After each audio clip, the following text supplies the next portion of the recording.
Baba Saheb doctor Bhimrao Ambedkar मूर्ति अनावरण समारोह समिति अकोदा की ओर से अंबेडकर सर्कल अकोदा में आज बाबा साहेब की मूर्ति अनावरण समारोह का आयोजन किया गया। आयोजन समिति के सीताराम बैरवा व जग्गाराम वर्मा ने पत्रकार को बताया, मूर्ति अनावरण समारोह के मुख्य अतिथि रवि प्रकाश मेहरड़ा, विशिष्ट अतिथि फुलेरा विधानसभा विधायक निर्मल कुमावत, अकोदा सरपंच पुष्पा मेघवाल ने पत्रकार को बताया कि शिक्षित होना और शिक्षा लेना बाबा साहेब डॉक्टर भीमराव अंबेडकर समाज को ये शिक्षा दी और सर्वप्रथम महिलाओं को वोट डालने का अधिकार भी दी है। उपस्थित मंच पर फुलेरा विधायक निर्मल कुमावत, अकोदा सरपंच पुष्प मेघवाल, अध्यक्ष सीताराम बैरवा, अखिल भारतीय बैरवा महासभा के अध्यक्ष राजेंद्र कुमार बैरवा, सुनील बड़ी फुलेरा, पार्षद श्रवणलाल वर्मा, किशन लाल सैनी बैरवा समाज के पदाधिकारी एवं कार्यकर्ता मौजूद रहे। और आखिर में लाइन लिखते हैं, हम अपने आप को समर्पित करते हैं। हम पर सामने देखो सभी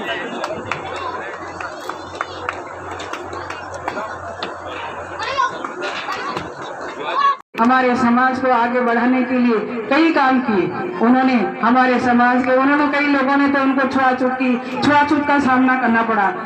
कईयों ने निकम्मा कहा गया, कईयों ने उन्हें ये कहा गया कि काम चोर है, लेकिन बाबा साहब संघर्ष करते रहे और आगे चलते रहे और हमें एक अच्छा समाज दिया और हमें समाज में आज प्रगतिशील समाज दिया। जिस समाज में हमें कपड़े पहनने का अधिकार नहीं था, हमें खाना खाने का अधिकार नहीं था, हम गुलामी की राह में जी रहे थे, वो हमें गुलामी छुड़ा के बाबा साहब ने हमारे सामने आज ऐसा काम कर गए जिससे कि आज हम एक साथ हैं, एक मंच पे हैं और हमारी माताएं जो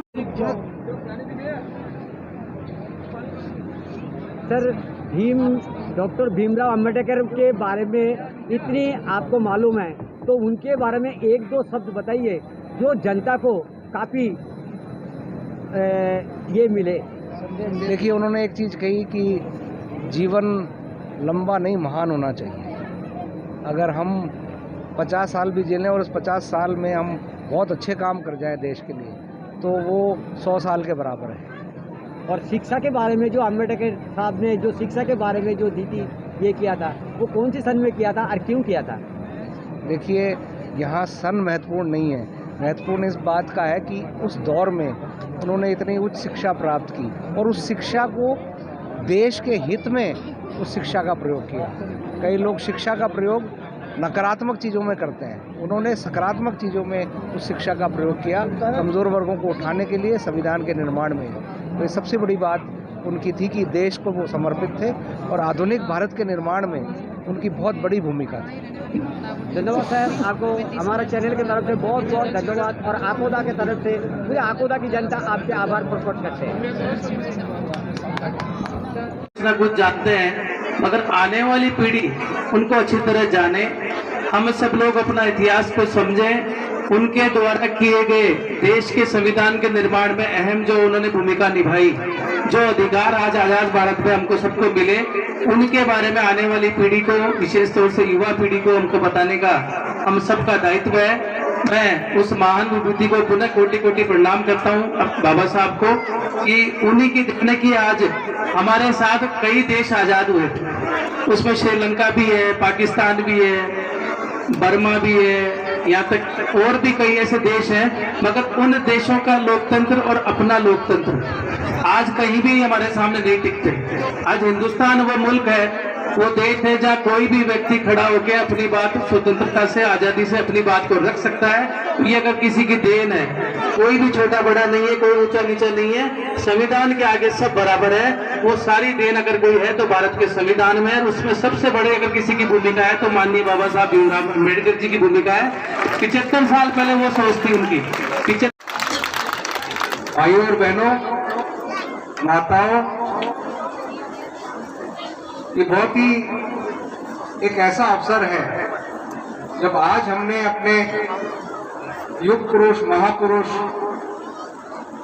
और सदियों से जिस स्थिति में वंचित कमजोर समाज जिस परिस्थिति में था, उस महापुरुष की मूर्ति का आज ग्राम अकोदा में मूर्ति का अनावरण किया गया।